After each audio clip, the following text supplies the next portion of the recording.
دنیا کی دوسری بلند ترین چوٹی K2 کو موسم سرما میں بغیر مصنوعی آکسیجن کے سر کرنے کے مشن پر نکلے ہوئے پاکستانی کوہ پیما محمد علی ستپارہ اور ان کی ٹیم میں موجود 2 غیر ملکی کوہ پیما 3 روز سے لاپتہ ہیں۔ محمد علی ستپارہ اور ان کی ٹیم کی تلاش کے لیے ریسکیو آپریشن جاری ہے۔ آرمی کے 2 ہیلی کاپٹرز ریسکیو ٹیم کے ساتھ بیلتروس سیکٹر میں 4 مقامی کوہ پیماؤں کی مدد سے گم شدہ کوہ پیماؤں کا سراغ لگانے میں مصروف ہیں۔ اس سرچ آپریشن میں ممتاز پاکستانی کوہ پیما امتیاز اور اکبر نے بھی حصہ لیا۔ ان دونوں کا تعلق محمد علی ستپارہ کے گاؤں سے ہے۔ دونوں نہایت ماہر کوہ پیما ہیں جنہوں نے فروری 2019 میں ناگا پربت میں ڈینیل نارڈی اور ٹام بالارڈ کی تلاش کے عمل میں بھی حصہ لیا تھا۔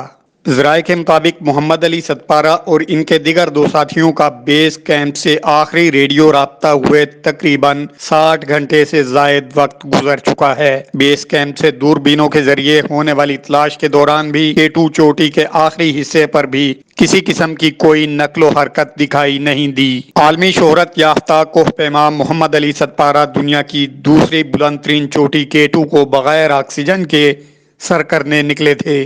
دوسری جانب محمد علی ستپارہ کے بیٹے ساجد ستپارہ جن کی طبیعت خراب ہو گئی تھی اور وہ K2 سر کرنے کا سفر ادھورا چھوڑ کر واپس آ گئے تھے، کو گزشتہ روز کیمپ 3 سے کیمپ 1 پہنچا دیا گیا تھا جہاں انہیں طبی امداد فراہم کی گئی۔